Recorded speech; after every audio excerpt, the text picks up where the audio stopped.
Hello, and you're very welcome to The Week That Really Was with John McGurk and Sarah Ryan. This is the edition that will be going out on Friday, the 8th of December, 2023. And it is actually, it's the day when the Christmas tree is finally supposed to go up, Sarah, but I'm guessing yours has been up for about a month now. We've had this conversation before. I was scolding Sarah. It's not a month, but it's definitely a couple of weeks. Yeah, it is. And in fairness, the listeners were on your side on that topic. Before we get to the listeners, just to say what we'll be talking about in this podcast, amongst other things, Helen McEntee gave a definition of the far right today, having survived a vote of no confidence. We've had a week of interesting political developments, from Sinn Féin appearing to shift their views on immigration, to the Irish Fiscal Advisory Council giving the government a ticking off, and lots of other stuff in between. We'll be covering all of that and more over the next hour. But first, Sarah, how's your week been in general? Has anything stood out to you? Anything exciting happening? A few things, yeah. My week has been fine. I think, are you familiar with the concept of the mental load, John? No, but I was just talking to another female friend of mine today who broke down the phrase emotional labor for me as it relates to Christmas, complaining that we men folk do nothing while they have to prepare all stress about decorations and Christmas parties and who's coming and blah blah blah. So, but it's not is this a similar thing? Yeah, but it's not just like Christmas is just like if you're the managing director of your household and your household includes children, especially children who are in school, the mental load of December is just on another level. Like it's collections for this teacher, collections for that teacher, collections for the special needs assistants in the class, collections for the football team, a Santa walk, 2 different plays, carol singing for the school. You know what I mean? Like it's like remembering every single minute thing. We have 2 boys.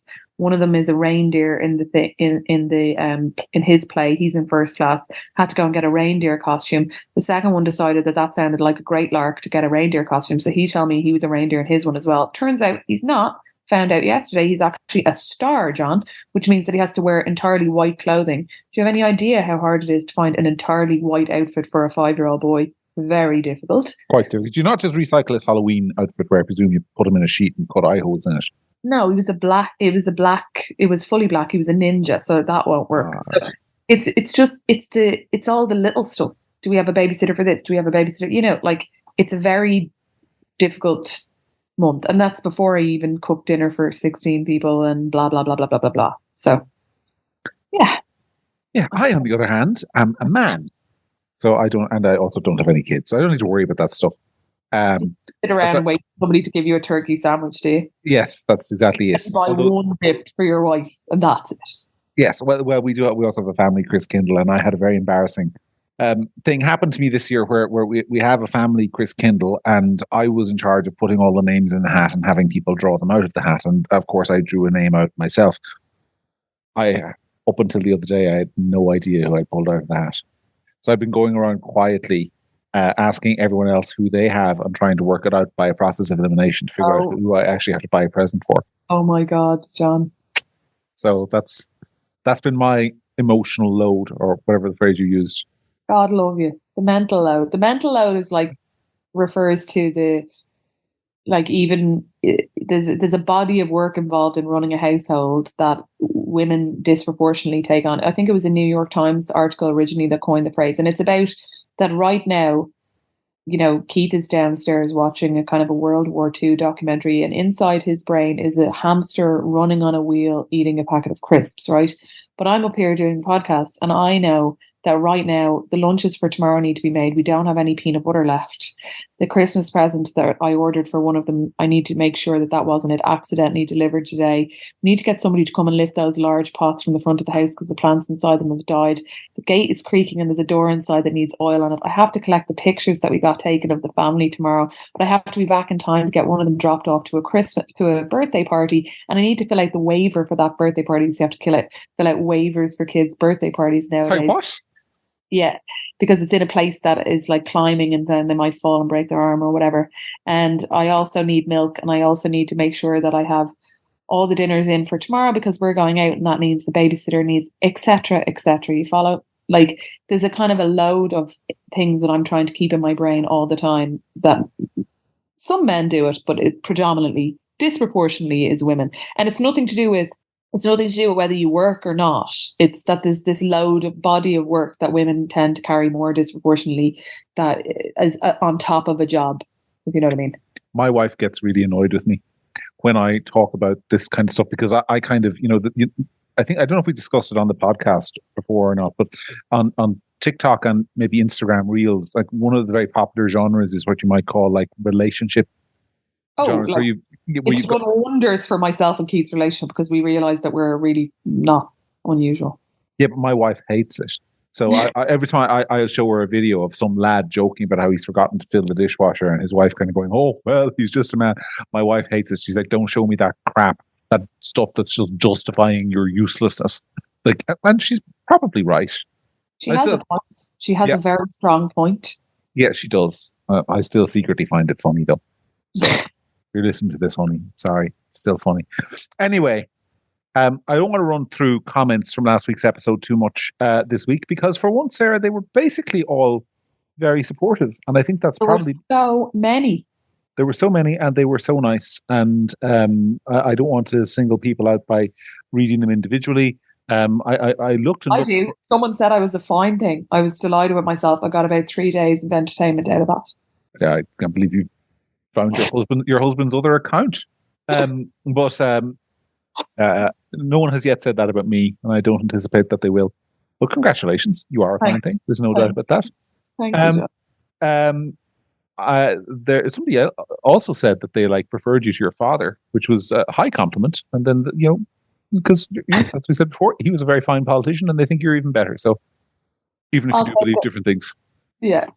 No, there was a lot of comments, and there was a lot of positivity, and there was a lot of people who were very impressed with you for apologizing and,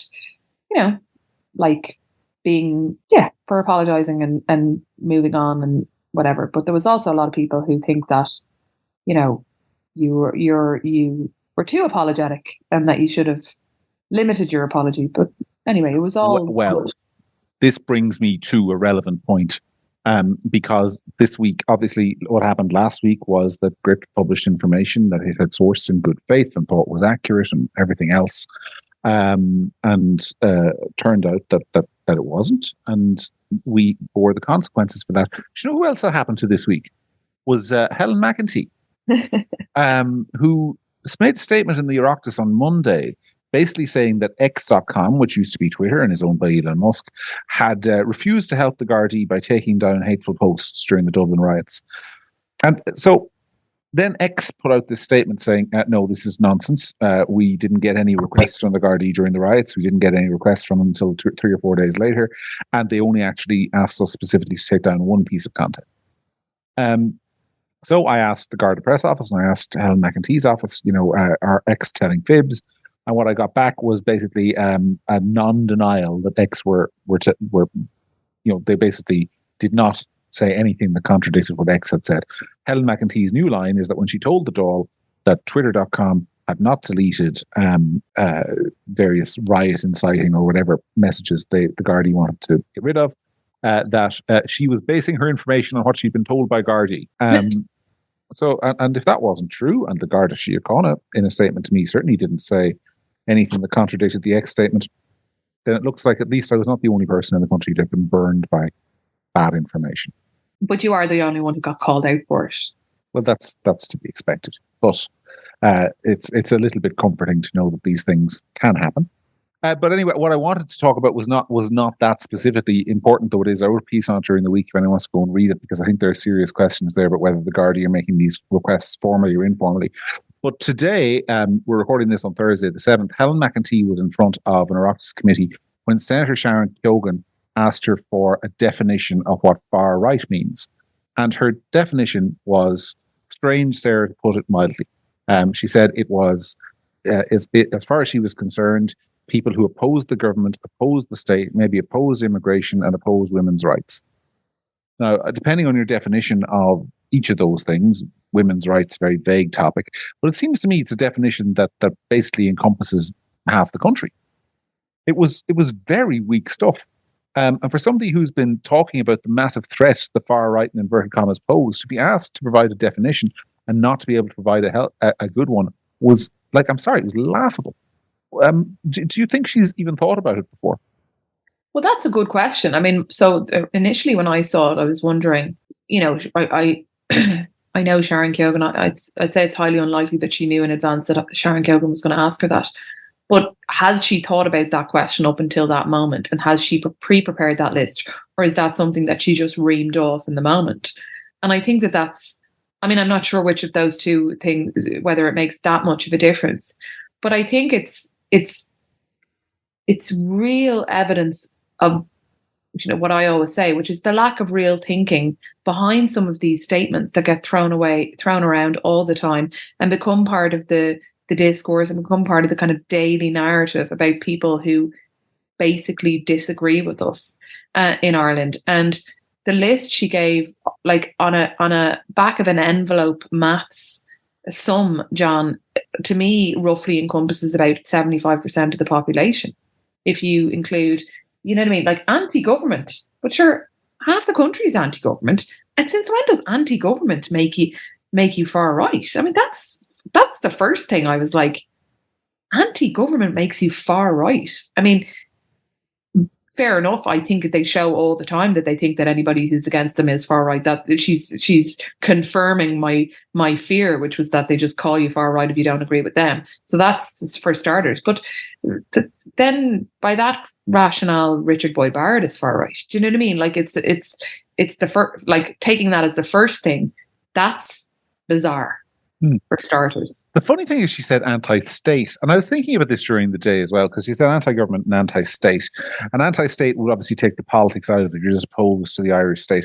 But if you think traditionally of the far right, like they are the furthest thing from anti-state. Yeah. The history of actual far right regimes, they tend to be people who believe in wielding the power of the state. They're not anti-state. You don't find a small government far righter anywhere in the world. These are people who tend to believe in surveillance of their political enemies, of cracking down on behaviors that they consider to be immoral or whatever. I mean, if you nobody wants to use the Nazi Germany example, but if you look at Franco, who's probably a more kind of generic far right figure in his 30-year dictatorship or whatever it was in Spain. The anti-state, these people make the state your master in all respects. Secret police, all this sort of stuff. Like the idea that being anti-state makes you far right, it doesn't. Anti-state people tend to be libertarians and anarchists, not far right in any way, shape, or form. And then the other example she gave, anti-woman. Well, look, we've got proxy for that. I suppose might be the abortion referendum of 2018, where of course everyone in the world. But I could make a strong case to you today that a lot of the trans movement is anti-woman. Are they right-wing too? Well, this is it. But like we'll come on to talking about the referendums we're going to run later on. I mean the definitions there are so confused. Because we're having a referendum to take the word woman out of the Constitution in the only place it appears, and that's being promoted as a pro-woman referendum. But we'll talk about that a little bit later on. Yeah, but it's so broad and it's so vague. And this is the thing that, I mean, we're not just dinging the minister here for a verbal flub. I mean, we've heard about the far right endlessly from this government. We're told in the Sunday Times a week or two ago that they're now a bigger threat to the state than dissident Republicans. And here's the state's most senior security official, the Minister for Justice, who can't give anything like a coherent definition of who these people are or what they actually believe. Just 2 days after she's somehow survived a motion of no confidence, which Fine Gael seemed to treat like a kind of shinner bashing festival and seemed to talk themselves into thinking that they persuaded the country or something because they weren't voting at all. It was bananas. I mean, I love a shinner bashing session as much as the next gobshite, but yeah, I didn't really. I mean, and some of the contributions on that against Sinn Féin were actually quite good, in fairness. And there was a few TDs there that I hadn't heard from in a long time that I said, "Oh, look, he's awake." So fine, that's kind of besides the point. I think words and definitions matter, and so I think that there's a difference between far right and right wing. You know what I mean? Like so the far right by a basic definition of the word is an extremist end of a spectrum of politics going in the right direction. Right, fine. But like, I believe in my core, and I would be considered to be, right wing, let's say, that the actual amount of far right people in Ireland is actually quite small. And I think that, if the government have used the term as an umbrella term for such a wide amount of people that it's become an absurdity. Far right used to be a term that'd be kind of thrown at your feet of people like me, or you, and it was considered to be kind of an insult. And now it's become like they've accidentally diluted it down to such an absurd set of words that it doesn't mean anything anymore, and no one knows what it means. I don't know what far right means anymore. Yeah, like, I mean, you said something interesting there. There's a difference between far right and right wing, and I would go further than that, which is to say that Ireland doesn't even have a meaningful right wing in the traditional sense of what that term means. And if you think of the right politically over the years, I mean, the Progressive Democrats are probably about as close as we got. Reduce the size of the state, privatize more things, prioritize entrepreneurship and low taxes and individual freedom and law and order and all that kind of good stuff. Irish people have never been particularly interested in it. And we like as a society. I by the way, I think this is a mistake. I think we probably should have a more centre right attitude to our politics. But we like having. We used to like having a local health board that ran our local hospitals. We like having good schools. We like having the government in a way that we can ring up the local councillor and go, "I want that playground fixed." And blah, blah. We like having access. We like having quite a large state and having access to it.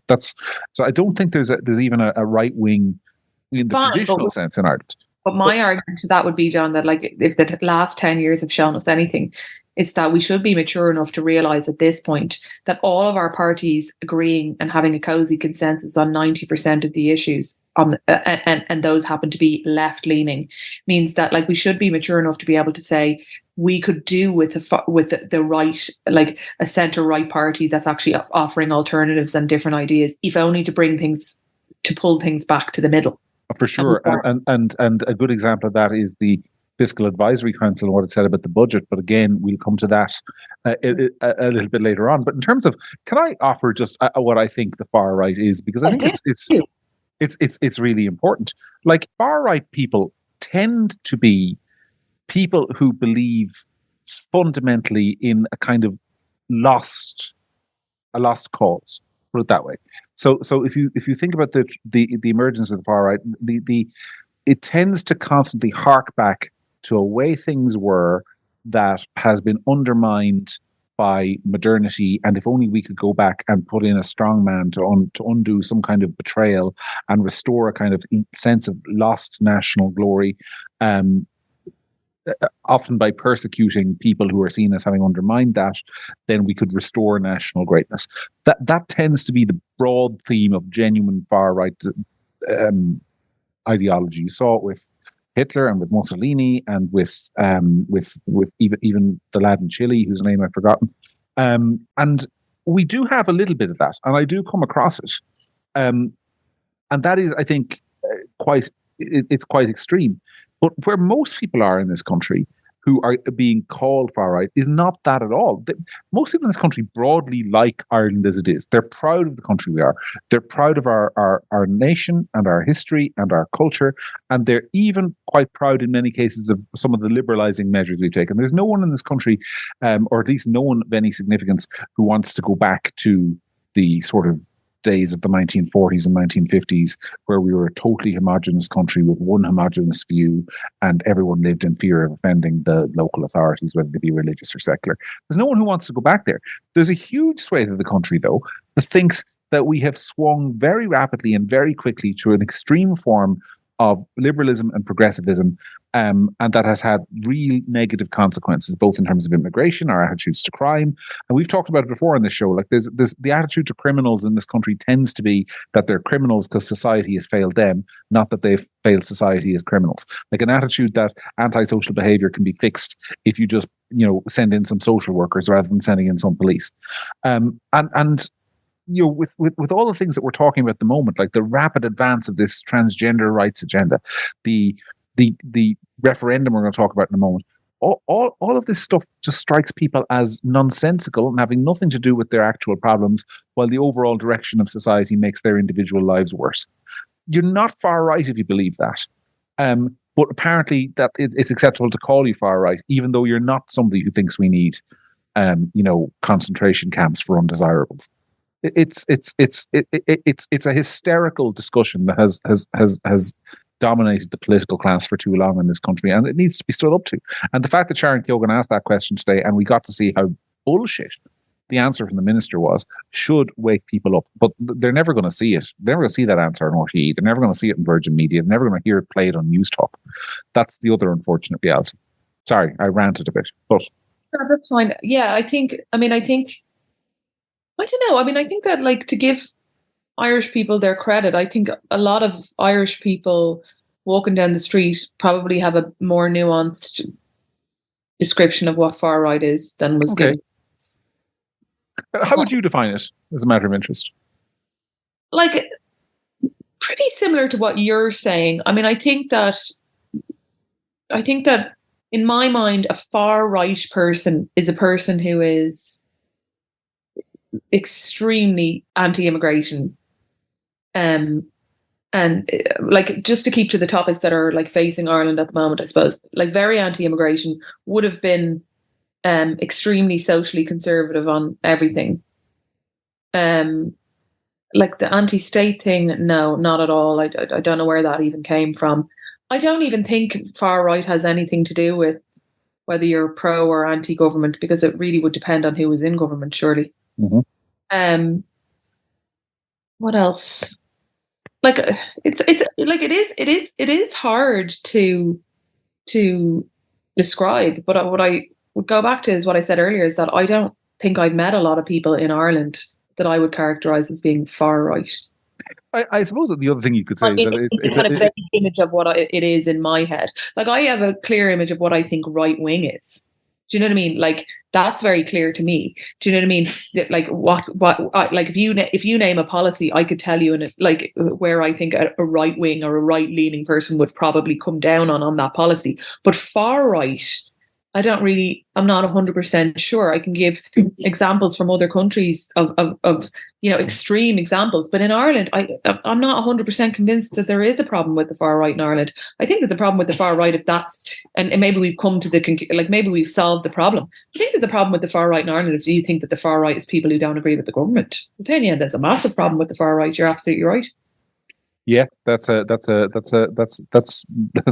might well be the crux of it. I mean, what I would say on this is just two more things. First of all, I think far right extremism is a little bit like the old definition of pornography that some US politician gave, which is I couldn't define it, but I know it when I see it. And secondly, I think there's an element when anytime you depart from sort of democratic norms into thinking, it's legitimate to overthrow the government, or we should shoot people, or politicians should be hung, or that kind of stuff, then I think you're into very dangerous territory, and that is where you might actually legitimately be called far right. That might annoy some listeners who might occasionally have thought, various politicians deserve the noose in their more angry moments. There's a difference between thinking that when you're angry and thinking it genuinely in cold blood. Yeah. So there's a difference. I mean, but yeah, we've just had a more detailed discussion on how you might define that than I think anyone in authority in this country has bothered to have with the public ever. And that's a problem, because when they're talking about, because it goes into the hate speech bill where they can't define hate to target the far right, and they can't define far right. And I mean, it's exceptionally illiberal, and it comes from people who frankly haven't thought about this stuff. I mean, Helen McEntee, the big takeaway I have from her answer today, she hasn't thought about this. She's repeating a mantra. That mantra is the big bad far right. The big bad far right must be stopped. We must take action to stop them. Well, who in hell are you trying to stop? People who oppose the government. I mean, you sound like a fascist yourself, woman. Anyway, that it annoyed me a little bit. I think as well is that, like, I find it very difficult to when I sit down and to define the far right as well. You find it difficult to the far right, but that's why I don't throw it around all the time. Do you know what I mean? I'm not going around calling people. Like, if you're the Minister for Justice and you're saying, as I said on the podcast last week, when the riots came out, there was all this far right, far right, far right. You better be sure you're able to define what you mean. Yeah. And it turns out she isn't. Anyway, she isn't. Look, where do you stop? Anyway, are you looking forward to next March 8th? It's international. It's International Women's Day. I'm already a big fan of international women's nonsense. So, like, it's international. It's the high holiest day of the Irish secular calendar. Just put it this way, John. Put it this way.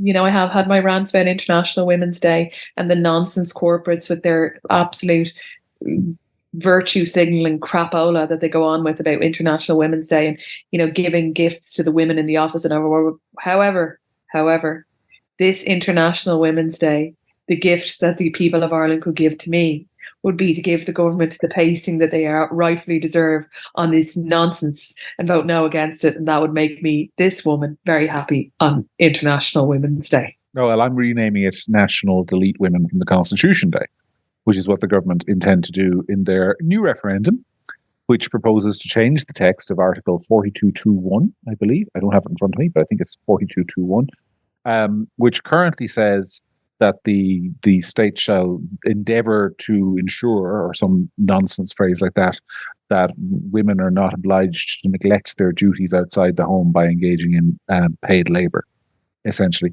Now, the first thing to say about that, I think, Sarah, is that it was always a nonsense constitutional provision because endeavour to ensure commits the government to doing absolutely nothing. But they're replacing it with this new clause, which says it's word salad. So it's something like the government recognises the value of carers. Sorry, I'm just going to bring up the text. Hold on, I'm looking for it. Yeah, I have it here, I think. Here it is. The state recognises that the provision of care by members of a family to one another by reason of the bonds that exist between them gives to society a support without which the common good cannot be achieved and shall strive to support such provision. Strive. Yeah. Well, first of all, we should strive to support, which means we'll do our best, lads. That's what we're putting into the Constitution. Not a right for anybody, not a commitment to do anything, just a vague statement that carers are good, to replace the role of the mother in Irish society. And I wrote a piece about this during the week, and I said that if it would be actually, I think, less offensive if they were just proposing to delete the original provision altogether. I'd still vote no because I think it's stupid, but it would be less offensive than this nonsense, because what they're essentially trying to do is basically, just to satisfy some cranks, make the concept of care in the home gender neutral in our constitution, which has no practical impact on anybody. The symbolic effect of it, the idea that symbolic effect should be considered something that's necessary to have a national referendum on is, to my mind, an absolute nonsense. Do something worthwhile for carers, many of whom are struggling and don't get nearly enough of the support that they need, rather than doing what this government always does, which is hold a vote about how much we care for carers while doing nothing for them. Like, it's offensive bullshit. And from a government that has kind of specialized in this crap for years. Sorry, I'm using a lot of kind of bad words this evening, and if we have listeners who are offended, I apologize. But it really is. It's offensive crap. Like, you've done nothing for carers of any significance for years, but now we're going to recognise them in the Constitution. Well, I'm sure they'll be delighted. Yeah, exactly.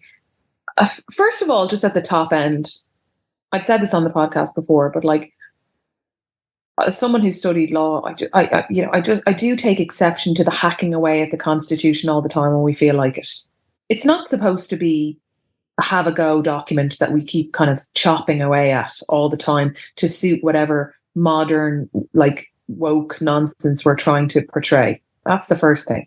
Second thing is, you're absolutely right that the carers thing or whatever, but there's lots of things in here, and like the conversation will evolve over the next few months, and there'll be more nuance. And I was actually speaking to somebody yesterday who's much more of an expert in the Constitution and that kind of law than I am, or probably ever will be. And he was saying that, I was saying to him, like, what about things like, the like children's allowance and things like that. Like where does the entitlement to entitlement to children's allowance come from? Is like how does the constitution, is that right? Coming from that in the constitution. Do you follow what I'm trying to say? Mm-hmm. And also another thing is that like they propose to delete or to insert the words about the family, whether founded on marriage or on other durable relationships. Well, I mean, I think there's lots of different forms of families, John, don't get me wrong, but like, did we not have a referendum because civil partnerships weren't sufficient for gay couples because they wanted to marry? And now we're having another referendum that, and I accept that people will comment and maybe tell me that I'm completely wrong on this, but does this not mean that if it now says whether founded on marriage or on other durable relationships, well, what's the definition? And we know they're light on defining things, but like, is there a definition for what a durable relationship is? Yeah, I have serious questions about this. I mean, if God forbid, my wife died in the morning, and or indeed I died. I mean, we both have a durable relationship with our dog, and it's a loving one. Does that count? Is one man and his dog potentially a family? I think it's a fair question because they're not defined as human relationships. And you're a student of the law. You'll know that the law is interpreted based on the text. I think it might sound like a nutty question, but I don't think it's and obviously deliberately an extreme and provocative one. But I don't think it's a stupid one. What is a durable relationship? How do you define? I mean, put it this way: durable relationships break up every day of the week. I mean, the country is full of 16-year-olds dating other 16-year-olds who think they'll be together forever. Are they a family? This country is starting to be full of polyamorous, or not full of, but have polyamorous relationships as well. But I think that's the point. Isn't that the point? Like, there's like one of the reasons for saying other durable relationships is quite clearly to include people in what was Ula Healy allegedly in, and then she denied she was in a throuple. Sorry, yeah, with two women and a man. Actually, one woman is hard enough. I don't know how he managed that, but or a quad. I think a quad is what you call four people in a relationship together. And I think clearly, once you put that into the Constitution, whether it is the specific intent or not, people in those relationships will be able to sue the state, saying our relationship should be recognized because we consider ourselves to be a family and we are in a durable relationship. That is an obvious, logical, and entirely predictable thing that will happen. Sue the state for what? Or recognition and protection. So, see, there's questions. I mean, like, so Keith and I had a child, and we weren't married. We're married now, but we weren't. And there was a period where, if he had died, like, because we were unmarried, I'd have to pay inheritance tax on the house that he left me. You know what I mean? There was all these kind of things. So there's kind of tax implications and different things. Like this has more far-reaching implications than it sounds like it does. Do you know what I mean? Yeah. Another obvious example is that if Keith were to die tomorrow, and God forbid such a thing should happen, you'd be entitled to a pension as a widow. Yeah. The widow's pension is around for years. So if you are, for example, in a throuple or a quad or a quintuple, whatever these people say their relationships are, let's say, for example, my wife has a state job, so if she were to pass away early, her state pension would pass to me. That's something that happens when people are in state jobs. But if there was another person in our relationship and we weren't married at all, would we then both be able to claim for a share of that pension? Because though we weren't married, we were in a durable, long-lasting relationship, and one of our partners died. Are we then entitled to their? I mean, there's so many of these kind of financial implications as well that there'll be no debate about it at all. It'll just be. But again, what does durable mean, John? Like, durable? Are you in a durable relationship if you're together for 6 years, 6 months, or maybe you were together for 10 years, 20 years ago, and you got back together 6 months ago? Maybe that's a durable. Like, do you know what I mean? It's just it's if there's no definition, what is it? Well, that's and I think the point is it's intended to be as broad as possible for that reason. But what I'm noticing as well on social media and stuff is the narrative beginning to emerge on the yes, obviously, side, which is that acting as if this is just a removal of a sexist thing that's been forcing women to, only be recognized as having a duty within the home. And now they're free and they can do whatever they like, which, first of all, is news to me. But second of all, if that's it, well, good news in a way, I suppose. If that's the tack they're going to take, I think that's going to be a failure. I think that they're going to struggle to convince people, women in Ireland in 2023, or it'll be 2024, that this piece of the Constitution has been holding them back. I don't think that's going to wash. But I also think that I never read it that way as a woman. Like, I read it as that the state recognized that there was a value in that to the state. Do you know what I mean? But there's also a value. I'm sorry, and we've had that, and I'm going to go there, which is that I don't care whether it's mums or dads, and I don't have kids, so maybe I'm speaking without, but I'm speaking to somebody who is a stay-at-home mum. That's what you are. Yeah. And I think there's huge value in what you do. And there are lots of people out there who don't have the choice that you have, or indeed people who I'm related to. I have two sister-in-laws who stay at home with their kids. And one thing that struck me when I decided to do it, when I had my first child, and I've done bits of work here and there, but ultimately I've been at home for 7 years. And I've studied and done different things, but day to day I've been, bringing the kids to school and picking them up every day. And, I had a real kind of identity crisis in the very first couple of years of that, of like, well, what is this now? Is this me or whatever? And one of the things that struck me at the time was how many of my female friends said to me that if they could do it and they could afford to do it, they would do it, but they couldn't. Not saying everybody, but I was quite shocked at how many people said to me, like one friend in particular, who's a really successful career and still does. And I remember her saying to me, "Oh, Sarah, the dream." I went down to a hotel with a group of girlfriends, and I was kind of, it's a group of girlfriends that we only really catch up like once, maybe twice, 3 times a year. And I was, I think I was pregnant. Yeah, I was pregnant with my second child, and they were asking me about work. And I was like, I'm not going to go back to work until both of the kids, and I might have another or more, are in kind of a full-time education system. And then even then it'll be a while. And I thought that they were going to be a bit kind of like, oh, but like, you used to be so ambitious and you're this and you're that. And they were like fully like supportive, and a good proportion of them jealous. Like one of them, as I said, one of them was like, "Oh my God, that's my dream. We can't pay our mortgage if we are not both working." So there's a lot of people who'd love to do it. And I always say, I think I'm privileged to be able to do it. It always struck me, and I think I've mentioned it on this podcast before, the American voter who I met, who shocked me in 2016 by saying he was voting for Donald Trump. And I asked him why, because this was a guy who I thought was a really smart dude and who I thought would be appalled by some of Donald Trump's rhetoric. And what he said to me was that when he was growing up, one-income households were the standard in society. And that is what people want. And when that is what the majority want, whether they admit it or not. The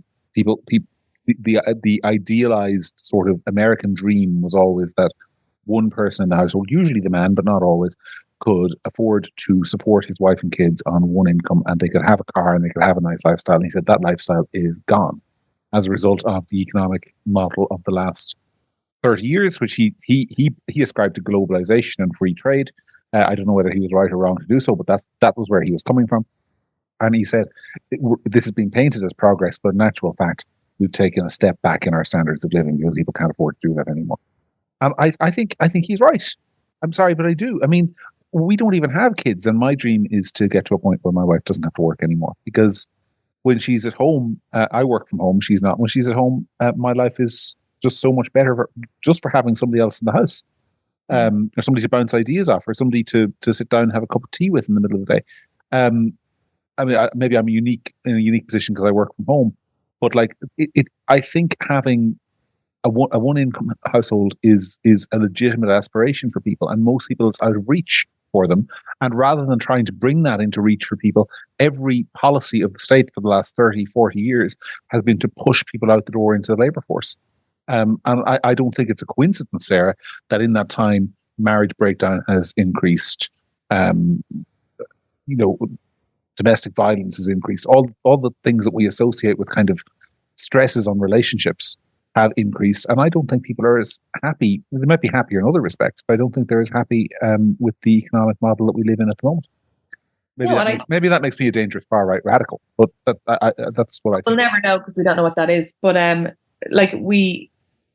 also think that women suffer a lot especially in the early days, if they have to go back to work and put a child into a creche at 6 months. That's a really difficult thing to do. Mm-hmm. Really distressing. And I have very good close friends who've had to do that, and it's hard. And they would prefer an alternative. And so when I think about that fact that I'm 40 and I've got, spent the last 7 or 8 years with most of my female friends having children, and all of the different kind of, economic and personal and psychological fallout from that.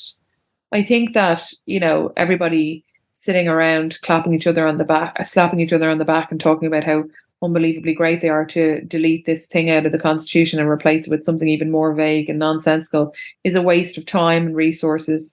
Nobody asked for it. Nobody wanted it. It's somebody in some NGO came up with this idea as a concept or something along the way.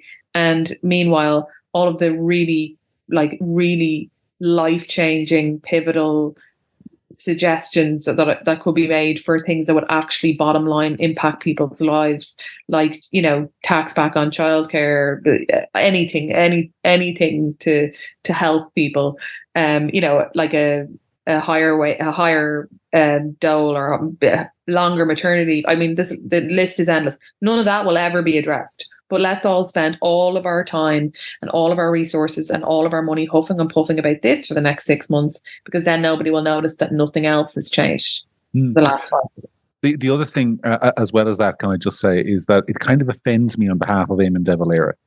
Because I'm by no means an Eamon De Valera fan, but I kind of feel like there's this kind of it's one of these, it's almost like I said it's like in the piece I wrote, it's like a progressive renewal of baptismal promises. We reject De Valera's Ireland's and all its works and all its empty promises, by getting rid of this terribly sexist thing in his constitution. And I think to consider it a sexist thing is to fundamentally misunderstand the intention behind the insertion of that article.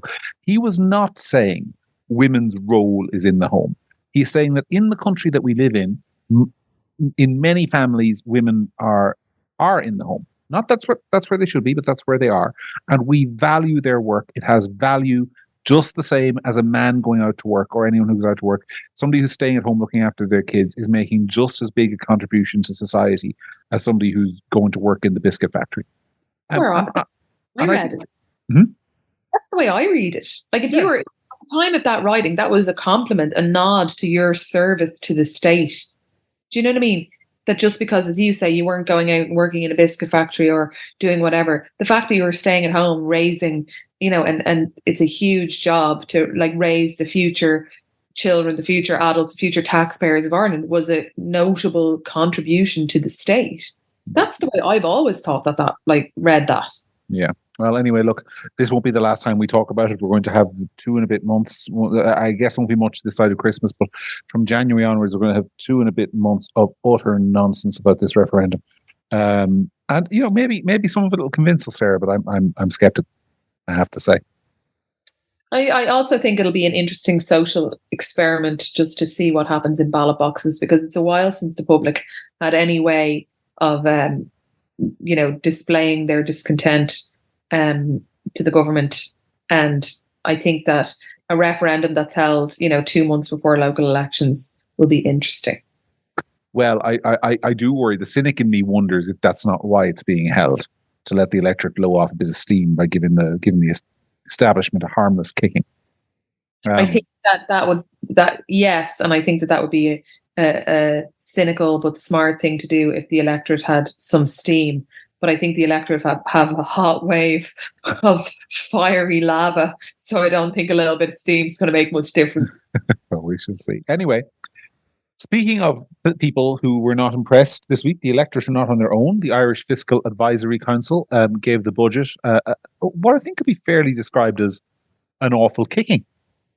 They basically said in so many words that sorry, I'm looking to see exactly what they said, but they said in so many words was that the government were behaving pretty much like the last time your lot, Sarah, were in government, by spending loads of money and cutting taxes and blowing massive holes in the budget and doing everything all at once. And they basically said, wait till the recession comes along and you have to cut everything, lads, we warned you. It's fairly unprecedented intervention for the IFAC to make. Can I ask, just maybe this is a stupid question, but why are they coming out today when the budget was ages ago? Well, I suppose in their defence, they obviously didn't have sight of the budget ahead of time. They sent in their recommendations for what the budget was, and then they would have had to analyse it and so on and so forth. And maybe they thought that Thursday in December was a quiet day to announce it, and they'd get some press coverage. That might have been an element of it as well. But fair enough. It's also there. I don't know. That's idle speculation on my behalf. Yeah. But just to say what they said that the government is taking a, quote, everything now approach of tax cuts, a ramp up in spending and current spending increases, which repeats Ireland's past mistakes. It says it entails using strong tax receipts in good times to expand the budget quickly at the risk of adding to price pressures, i.e. for those of us who don't know what they mean there, inflation, getting bad value for money, i.e. we're spending so much money all in one go that people like plumbers and electricians and what have you can charge the government what they want for working on all these houses that they're building, and potentially having to reverse measures in a downturn. In other words, if the economy contracts, it's Cutsville population, us.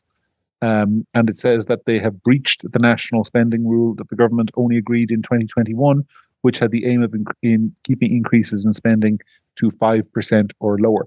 I think politically, Sarah, the significance of this is it's going to be very hard for the government to turn around and accuse Sinn Féin of fiscal irresponsibility in an election with that kind of report card from the Fiscal Advisory Council on their own record. Right. Well, I suppose they're probably going to do that anyway, John. But I mean, I don't know. I mean, I don't know what I think about this. I think it's a weird time for it to come out. I think it's probably I'm not enough of a kind of a financial critic, we'll say, to be able to actually drill down into any of those details and say, I think from a political point of view, yeah, you're right about Sinn Féin, but also I think that they don't care because they don't have enough political, basically capital to be doing anything but seen to be doing what people want, even though they're not, because they're just so unpopular on every other level that any cuts and tightening our belts just wouldn't wash, and they know it. Yeah, but at the same time, it can't all be about popularity because they're introducing some things that are deeply unpopular. Did you see the thing during the week? I'm sorry, we didn't. Sometimes before this podcast, Sarah and I generally have a conversation about the things we might talk about, but there's always things that come up on one of our minds during the show that we didn't mention. So I'm going to throw one at you now. Did you see the thing during the week about how they're introducing this new proposal or this new law in, I think, February, whereby every time you buy a plastic bottle, you have to pay a 25-cent levy, and then you only get it if you bring the plastic bottle back to the shop. I mean, talk about inflicting senseless misery on people. Like we don't all have green and recycling bins as it is. Well, actually, John, I think we mentioned a couple of weeks ago on the podcast that when you put an apple cracker into your green bin, it turns out it's going to the incinerator.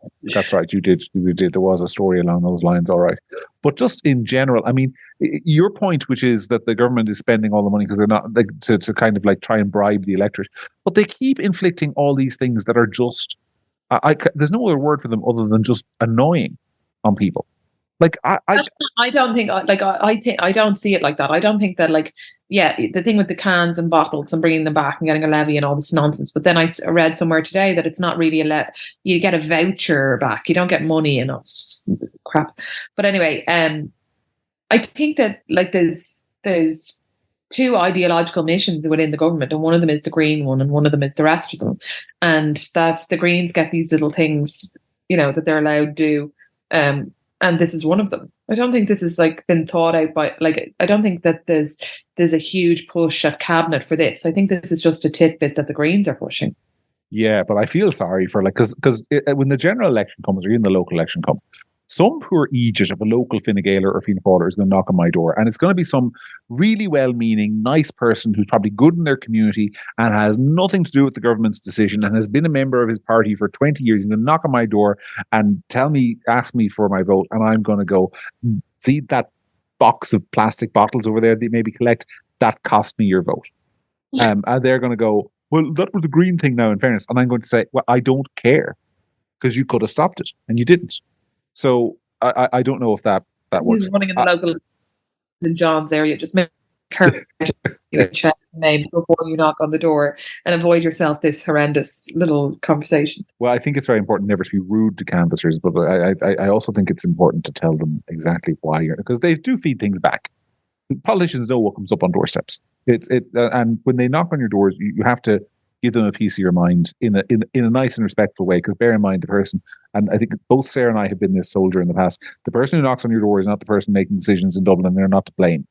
But no, but also, no matter what they say, you still have to say great reception on the doors tonight. Yeah, exactly. That's cold outside, but warm reception on the doors. That's the rule. That's the law of Irish politics. Even if you get your arse handed to you for the entire evening, no, warm reception on the doors. Yeah. Yeah, I don't know. I mean, I think all these kind of like little things I just blame the Greens, but you're right. Like from an election point of view, it's irrelevant. And that'll be the same. You know, there's a lot of people I know who I'm very, very fond of who are councillors or are running for the first time or the second time, or a whole combination of people running in the local elections, and not just for Fianna Fáil, but also for other parties. And I feel really sorry for them, because I think a lot of them are going to not get elected, and not get elected for reasons that are absolutely nothing to do with them, nothing to do with the work they've done, and only to do with the decisions that are being made by people at the senior level of their parties who are planning on leaving as soon as possible to other jobs or better places.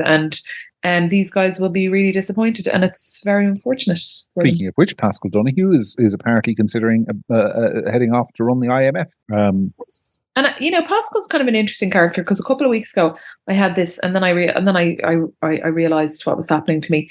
Do you remember he was asked about whether he takes responsibility for? He was asked by Ben actually, whether he takes personal responsibility for, what was it again? Some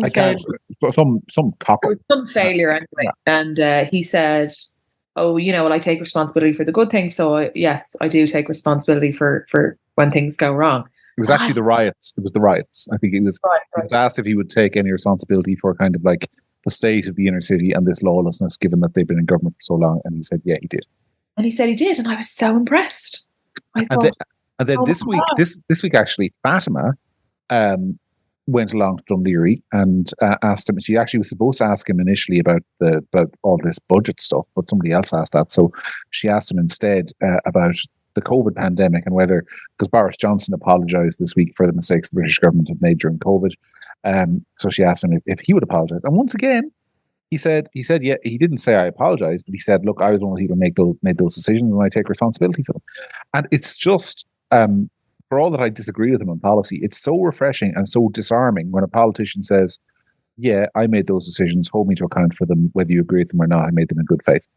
That's the point I was going to make, that I was like, wow, like he's so good. Like he's owning up to it. And then after a couple of days of kind of partially being in love with Paschal, I realized that like the bar is now so low, John, that someone even just saying, yeah, maybe I take some responsibility as a person who earns a very good wage to be in charge of this stuff.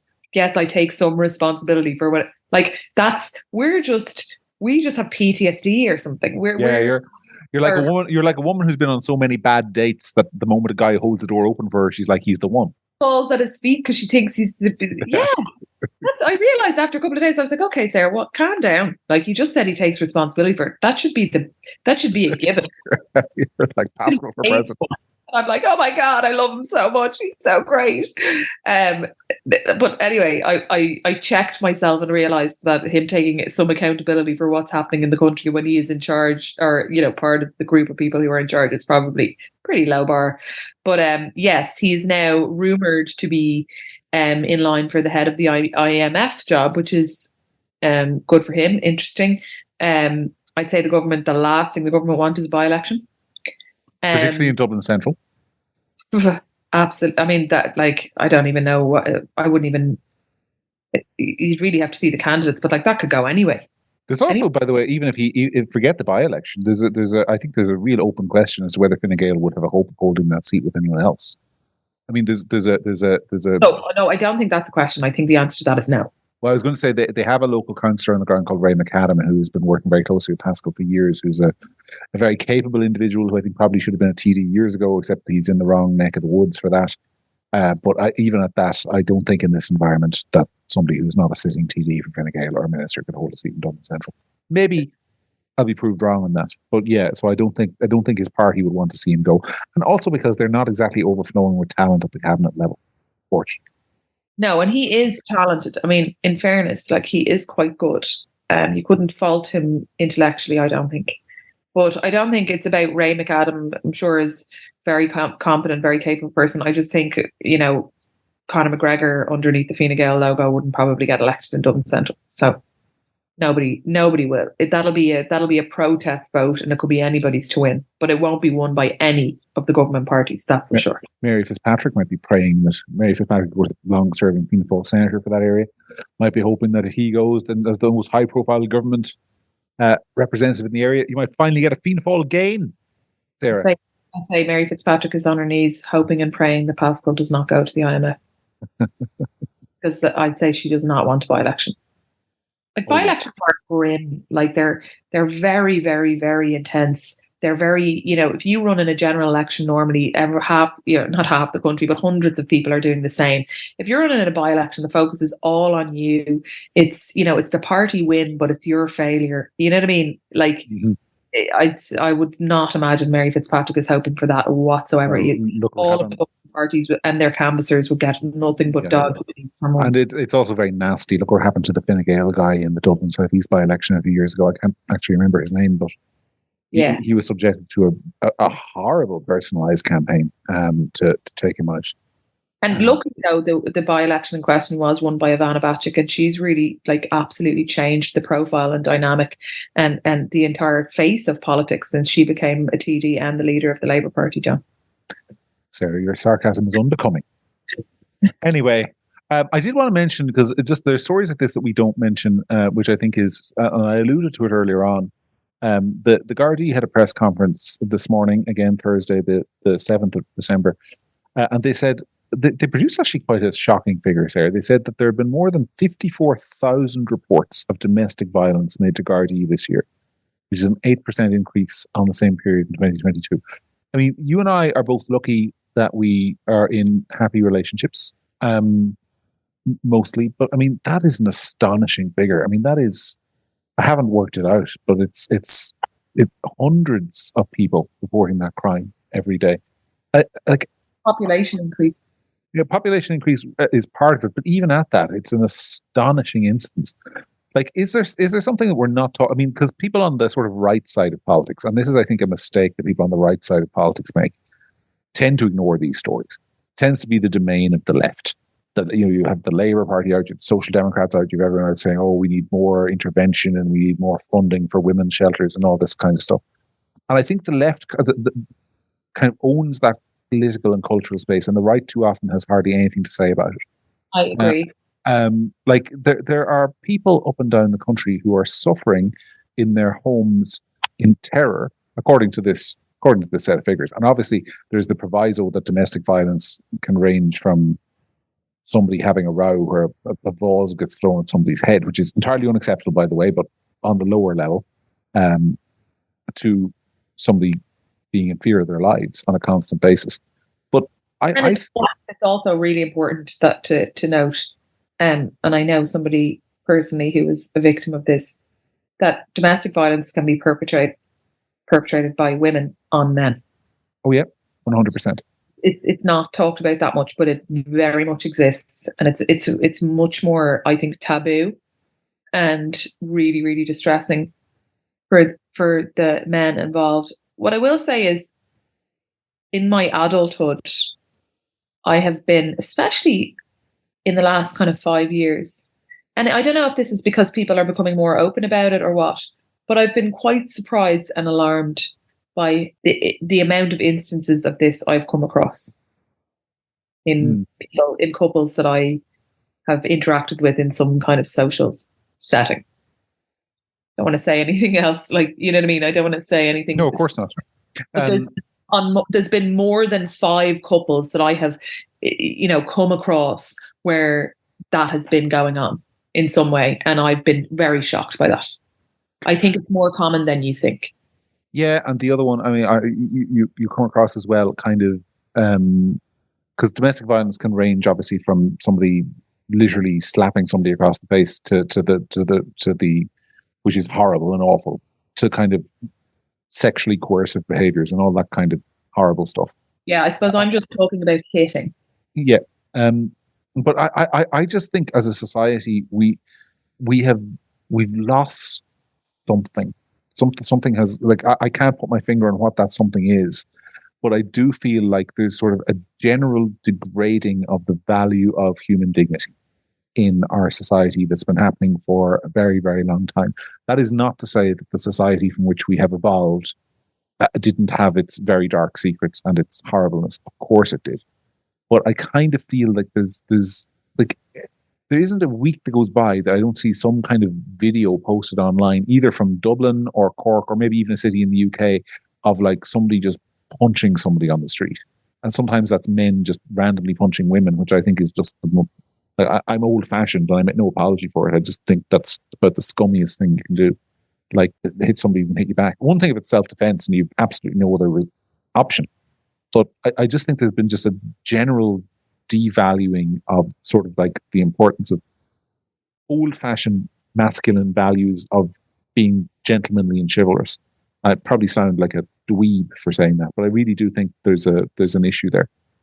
Do you not think that like domestic violence was happening in the times when men were like that as well? Like, of course it was. But I think there's no. There have always been brutes, but I think this kind of like, I can't put my finger on it, and maybe I'm not articulating it as well as I might because I haven't fully thought it through. But to me, just looking at our society, I feel like there's sort of like the social capital that goes with being seen as a gentleman has been diminished. That's probably the best way I can put it. And I think that has had some consequences. And that's obviously not the whole answer, but I feel like it's a real thing. Yeah, I mean, I think it's there's a kind of a like there's a whole thesis in this, but like the interactions between men and women have changed, the way they meet, whatever. I was literally at the hairdressers recently, and there was 2 hairdressers and me left at the end of the night, and they were both single, and they were talking about like the difference, why they're not on dating apps and what. It was fascinating conversation, and the men in their kind of 25 to 30s these days compared. One of them was just like, she's like, I just want someone like my dad, like an old school gent kind of guy. And she's like, now when you go to nightclubs, these guys, and it's all about what they look like and their hair and their tan and their clothes, and they're so into themselves and it's boring and blah blah. And it was just a really interesting, like, I was like, thank God I'm not single, but it was a really interesting thing about how, like, the entire kind of like way in which men and women interact and way in which they meet has changed. But I think that domestic violence is as old as time, and people who do it, they show one mask to the world, and they might look like a gentleman, but they're, you know what I mean? Like, yeah, there's a huge amount of truth in that. I get what you're talking about, but I think it's way more has way more layers, and I think that it comes from, I think some elements of it are, it runs in families and it goes down through generations, and people who see it do it, and I think that alcohol is a huge part of it. So I think there's loads and loads of layers to it, and it's a really complicated thing.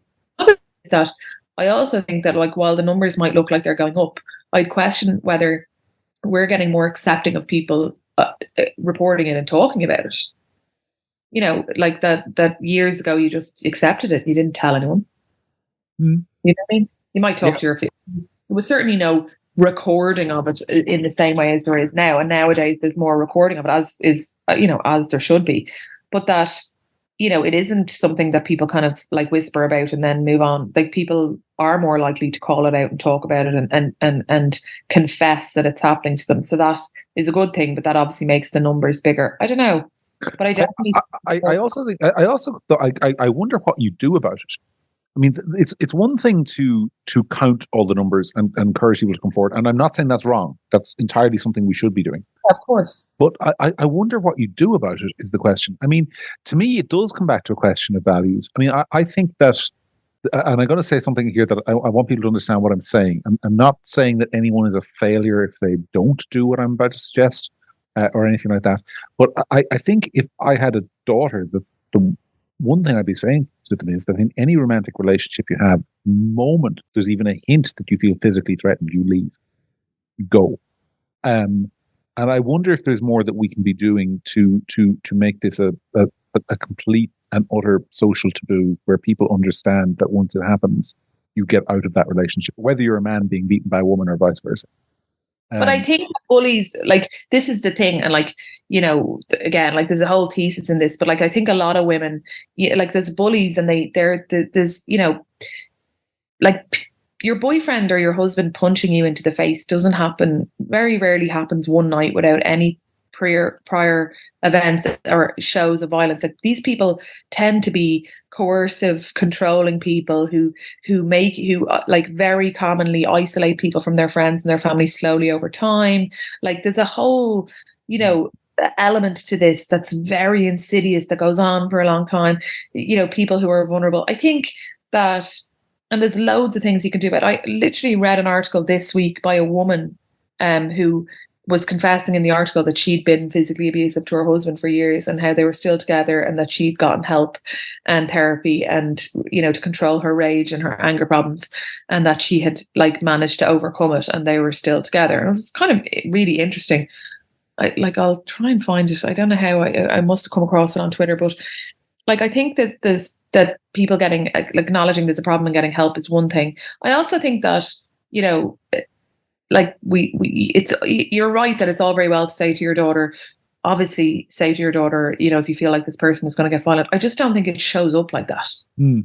Yeah, I have absolutely no expertise in this area. It's just those figures shocked me and I thought they were worthy of discussion. And you're right that people, you know, that like there are certain topics, you're absolutely correct. And I'd never thought about it until now, that there are topics that the left kind of almost acts as if they're their own.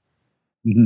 And this shouldn't be one of them because it's a universal problem and it should be called out and talked about more. But I think it's a multi-layered problem and I think it requires multiple layers of solution. And some of them are, you know, like I saw somebody talking on Twitter just this week about, you know, teaching people about, you know, coercive control and the types of kind of gaslighting and different things that people can do to you maybe from their teenage years, not introducing women to it, this kind of stuff when they're 25. Do you know what I mean? Yeah, and I do think, by the way, you know, there are elements of the proposed reforms to sex education curriculum which I think are revolting and disgusting and stupid. But I think this is a kind of thing that really kids should be taught about from an early age. But anyway, as I think we mentioned at the beginning of the podcast, you still have to figure out about your peanut butter. And what else? Give us the list again. Oh God, no, it's gone. This is a problem as well. There's a great that, like I had a dictaphone there for a while, and as the things came into my brain, you know, I would just record them on the dictaphone, and then I'd play the dictaphone back to myself at the end of the day and write them all down. And now I can't find the dictaphone. So I think failed as a plan. For all our humor, what you should do now is you should go downstairs to your husband, interrupt his World War II program, and go, Keith, remember I told you earlier on with all that list of things I had to do? Can you just read it back to me there? Yeah, no. Well, you were saying he'll absolutely panic. He'll believe that you said it to him and he wasn't listening, and he'll make it up. Guarantee it, because that's what I do. The thing is, it's not even. These aren't even things that it would even occur to him. Like, even when you were talking earlier on about people living together and civil partnerships and marriage and inheritance and people dying or whatever, you're like, so say Keith dies tomorrow. So I was like, well, he certainly won't die from being suffocated under the mental load. That's for sure. We'll have to get him back on some week to explain. Oh my God! So we were actually out for dinner last night with some people and Politico people, and I said to you earlier on that they all listened to the podcast, and they were, you know, Plumos and Keith, and saying that still to this day their favorite episode ever was the one that Keith, and he was delighted with himself. Yes. Delighted with himself. Well, my wife flat on Lala refuses to come on, which is to my immense benefit, because as it is, I get to reveal kind of negative stuff about my domestic behavior in a kind of controlled environment. And I'm worried someday she'll come home and find the dishwasher open and say, I'm coming on the podcast that evening. And that'll be the end of my career. That'll be over, be done. Or you'll never be able to put the kind of like light comedy spin on your really irritating behavior. Well, that's exactly it, isn't it? All right, folks. Thank you so much, as always, for listening to Sarah and I waffle on for an hour. I hope you got some value from it. We get immense value from your listening and your comments. Last week was, for various reasons, I think the most listened to episode we've ever had. So hopefully we'll retain some of that audience this week, and we haven't put you all to sleep. Sarah and I will be back next week as ever. But until then, that was another edition of The Week That Really Was. See you soon.